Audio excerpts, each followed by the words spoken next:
morning, Peg. Frances Dennine. Yes. First of all, welcome back to Adrian. We're delighted to have you here. You just moved back in 4 months ago. It's 4 months, but who's counting? Mm-hmm. That's good. And I hope the transition is going great for you. It's a big adjustment. Yes.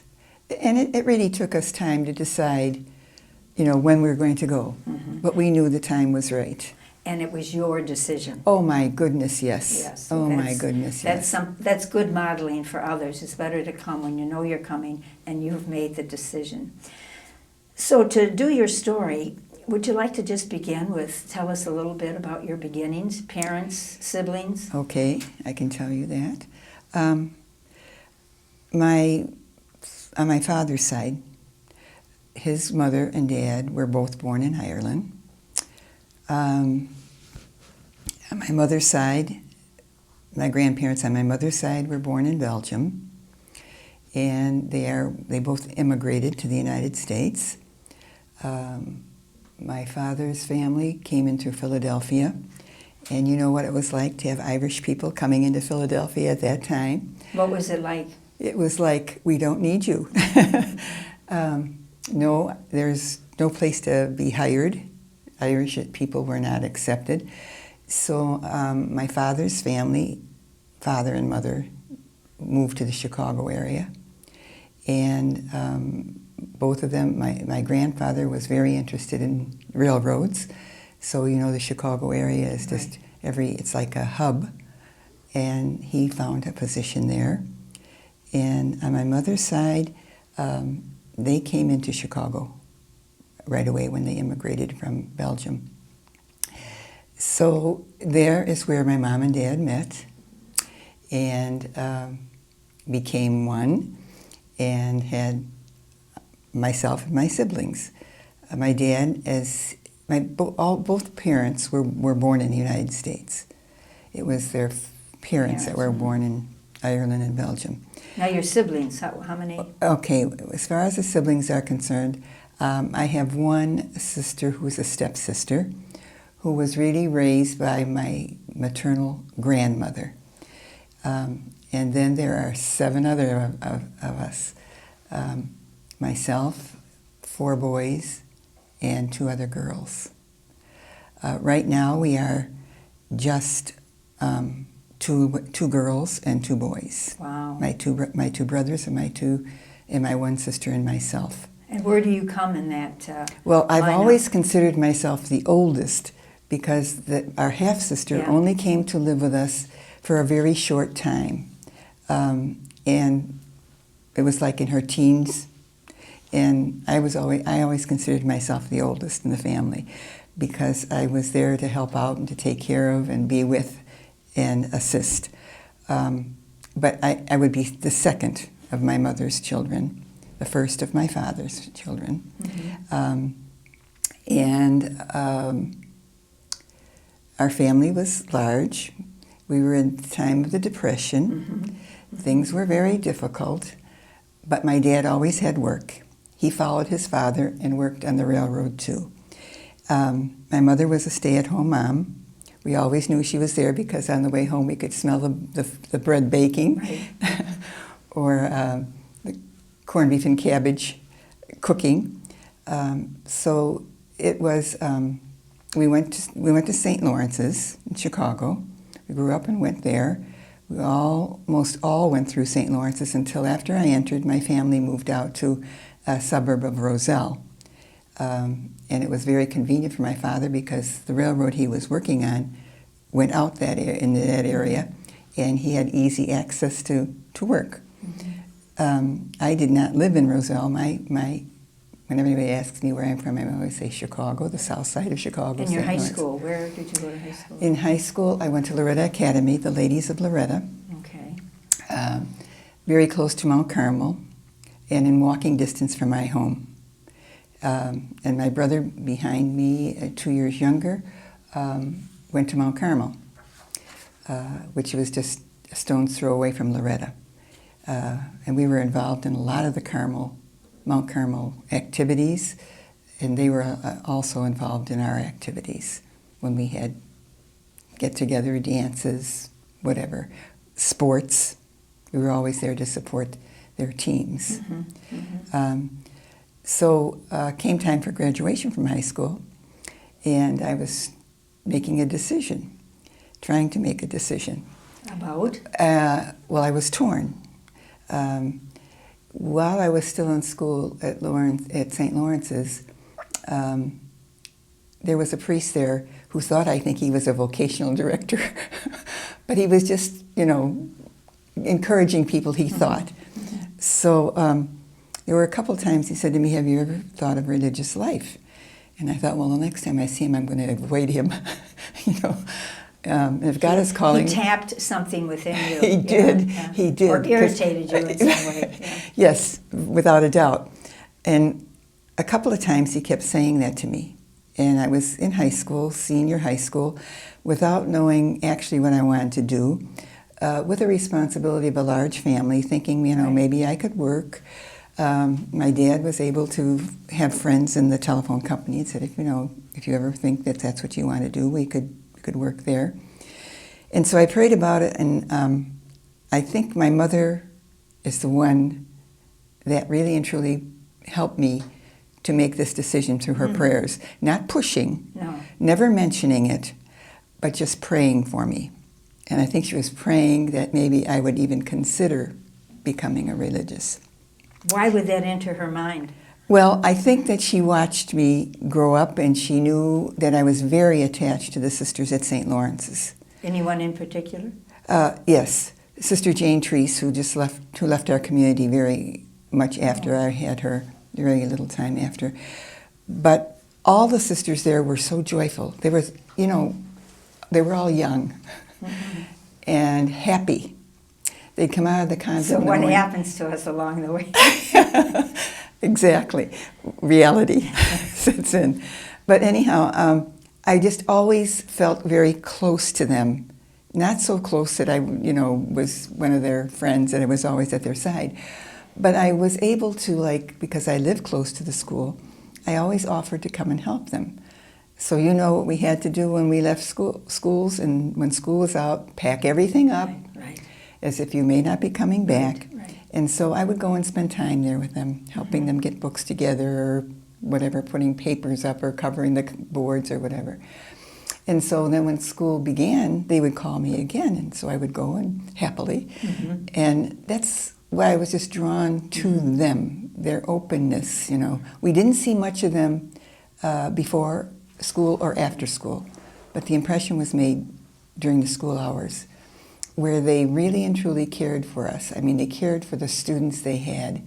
They tried to understand our need, and some of us who were a little slower than others, they were patient with us. So when Father did mention something, it was not a new idea.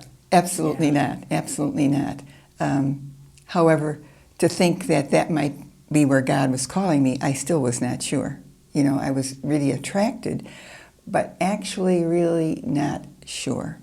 And as I said, I had the other pull on my family, and at that time, our youngest was not even born. He was born when I was a novice. So there were still people at home. So I just felt a little responsibility there. But as I prayed about it and thought about it, I'm thinking, well, what would I do? I could go and try this religious life thing out. And if it wasn't for me, I could go back and work. So that's the decision I made. And you're still trying it out?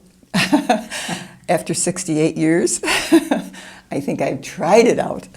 But anyhow, I went back, and this priest connected me with Sister Fides, who interviewed me. We talked about it. We talked about what would be my responsibility, what we needed to do to get ready.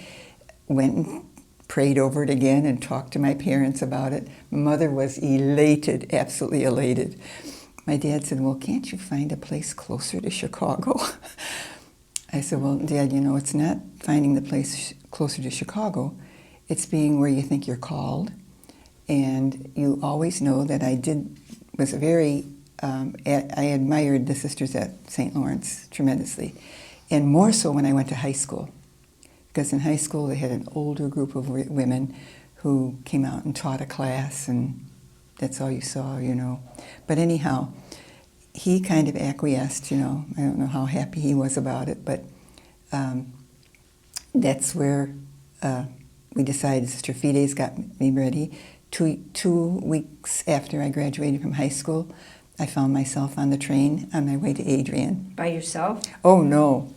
All the Aquinas girls came with us, and I don't know whether you remember Bridget, but Bridget was in our crowd. You may not, because she thinks she left early. She was all dressed in the postulant habit, and she was my seating partner because I really didn't know the women from Aquinas. So Bridget was one. I think there were about 8 of us that came in. As far as remembering the trip, I mean, all I remembered is looking out the window and seeing traveling. But anyhow, we got to Adrian, and I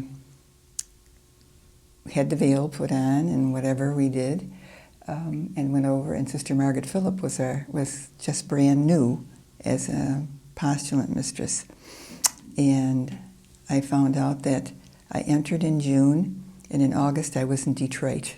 You were sent out early to teach. Mm-hmm. Okay. I taught at St.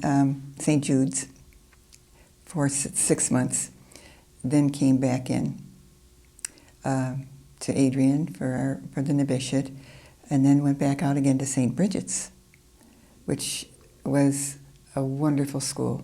Wonderful. I just enjoyed the nuns who were there. Of course, out of the 18 of us, I think 15 of us were young, really young. And it was just a wonderful place, wonderful place. And I loved the parish. I loved the kids in the school. At that point, I was teaching 3rd grade, and Thomas Leo was teaching 3rd grade. And I'd be sending her these little notes. What do I do now? What do I do now? So she was a great help. As Sister Anne Louise was also. She was the one who sat with me every day to tell me what I needed to teach. And when I got to school, I had it done like in 2 hours. So the next day we went back and reviewed again. So from those are the only 2 places I taught in Detroit, or was missioned in Detroit. And then you spent a lot of your ministries, your places were in Illinois, yes, and Florida. Exactly. Now, we don't have time to go through. I know. I just tell you. Yeah, all of them. Yeah. Are there a couple, or one in particular? I spent, I think, about 10 years in Chicago, and I think the one in Elgin was good because I was close to home. Okay. And my parents could visit me. It was just a hop, skip, and jump. And the sisters who were there were good. Sister Margaret Ellen was the cook. I mean, she cooked, she baked, she did everything. And the people that I met there, and the kids that I met there, I don't know whether I'll have time to tell you about one student that I met there who's contacted me since I was in Florida. He was in my 5th grade class. He called me on the phone. He said, "Are you Sister Frances Dennine?" I said, "Yes." He said, "Do you remember me?" I said, I know. "Tell me a little about yourself." We say that and hold our breath. "Tell me a little about yourself." And he said, "That's why I'm glad we changed our names. They can't find us." He said, "I was at St. Mary's in Elgin." And as soon as he said that I knew who he was. His mother had died when he was in my class. And I just kind of was aware of that and did all I possibly could to help him. He remembered that. He remembers some of the... What grade was this? 5th.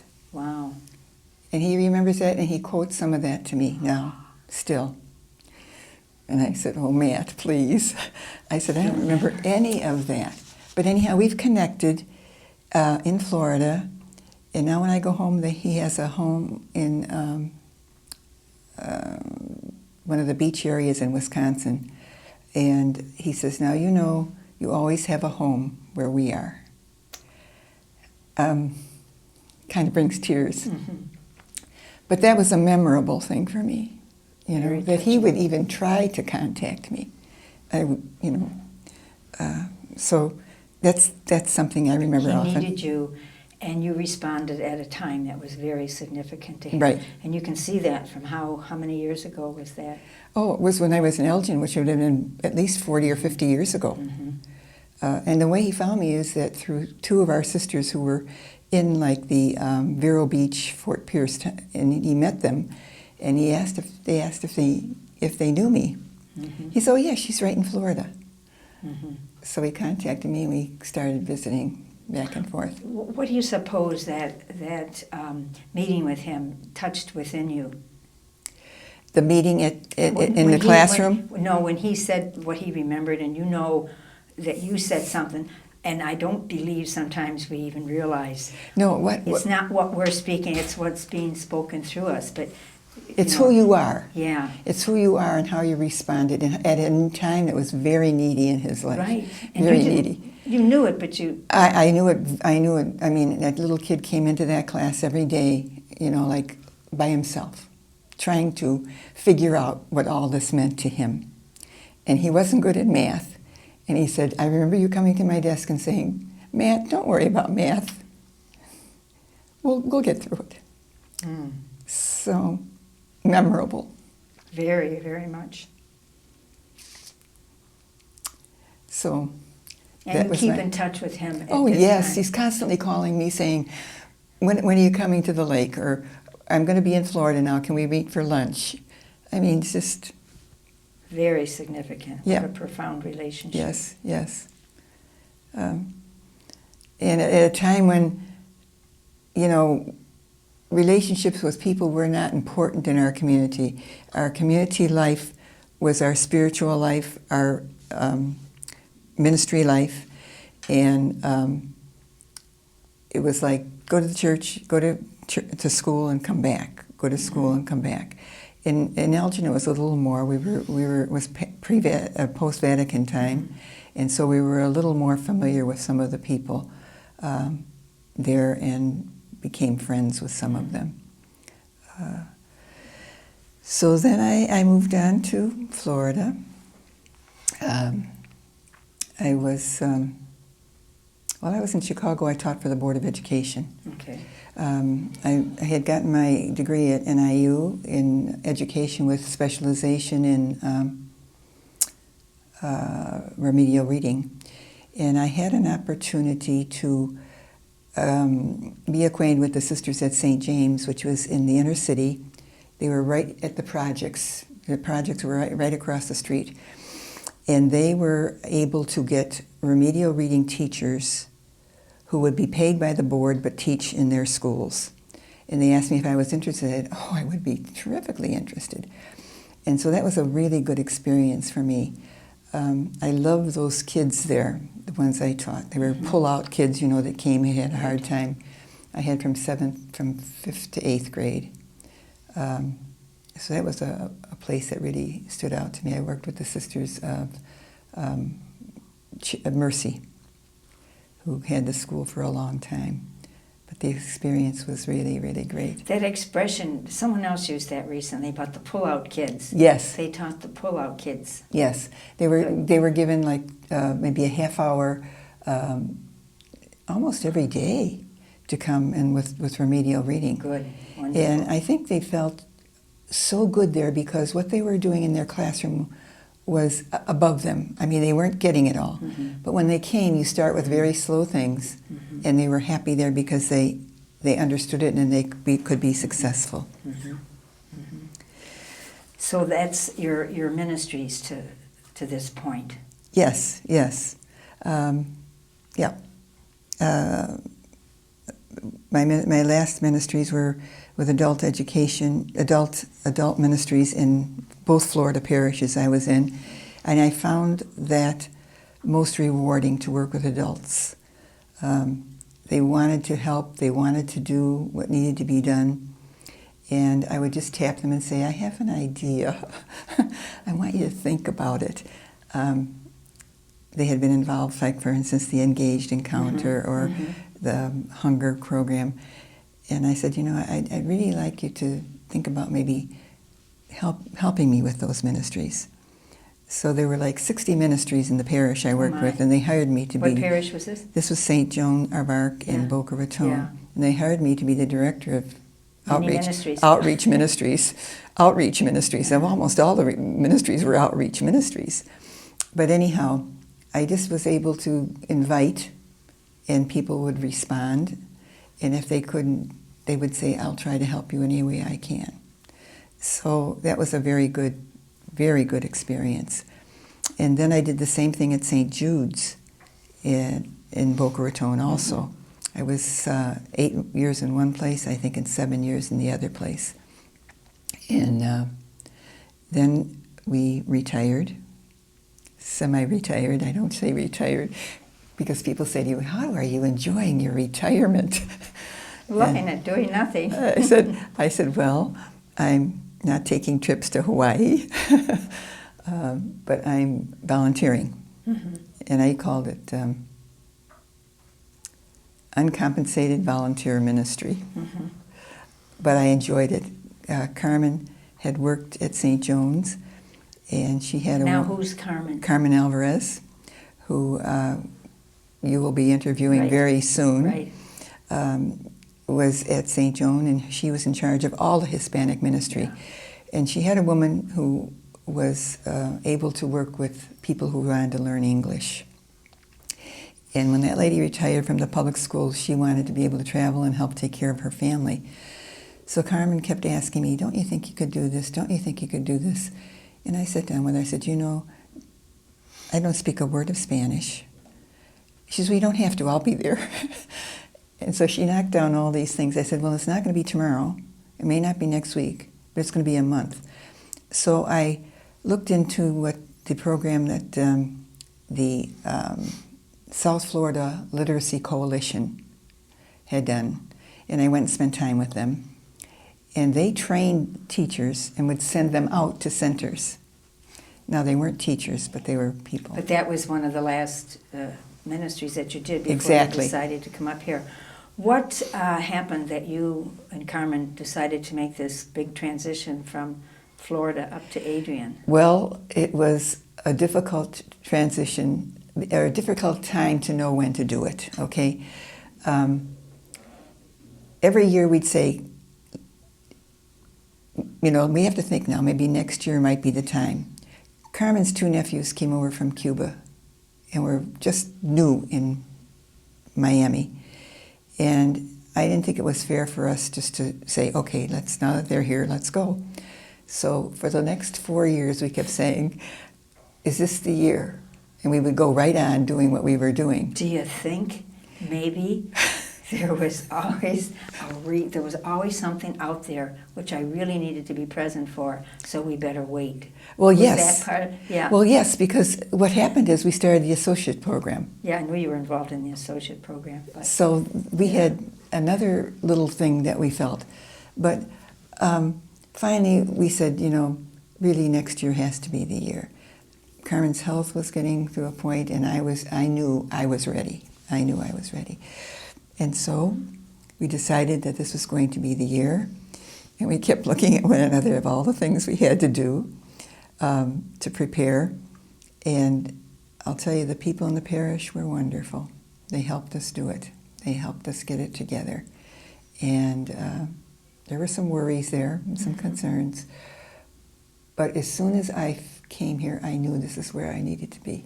So you came ahead of time. The two of you kind of were able to pick out a room of the few that Well, we had the help of Cheryl Pinckney. Okay, yeah. So she helped us a great deal to get. So that's helpful for our sisters to hear that too. Yes. There's lots of groundwork and help yes. available. We only have a few minutes left.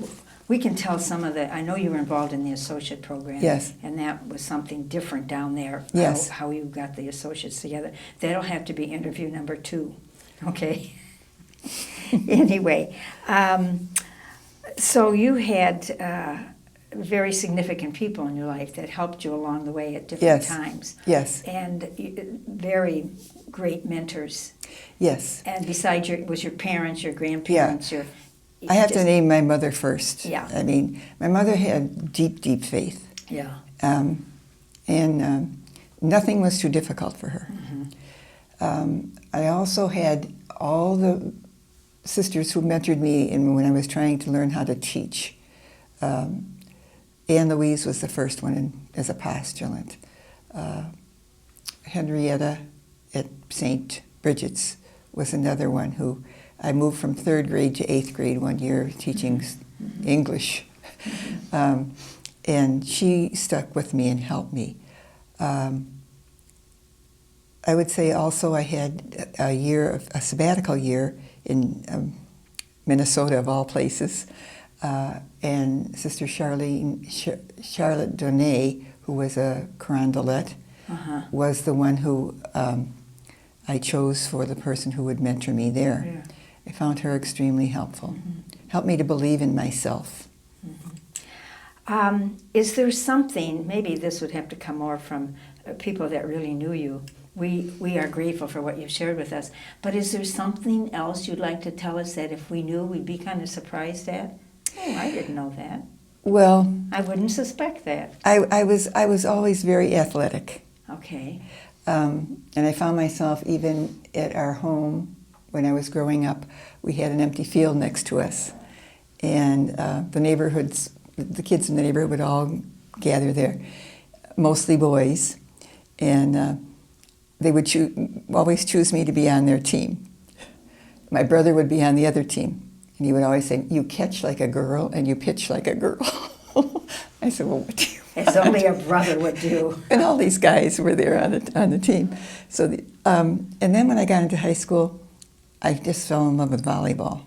So 4 years in high school, I was very into sports, and still now, I'm an armchair sports fan. Oh, that's good. That's good.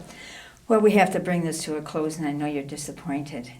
Well, it did go very fast. Well, your stories were fascinating. Your life so far has been fascinating. And we're delighted to have you here in Adrian. And your sensitive, caring nature is very evident in your hospitality to people who come in your presence. So you just are a delight to have around this campus. And I wish you well as you continue the journey for the next 10 years. It's good to be home. You know, we had a sign on our door when we came, "Welcome back to your roots." Interesting. So it was really, really, we have felt welcome since we've come. Wonderful. Thank you. Thank you.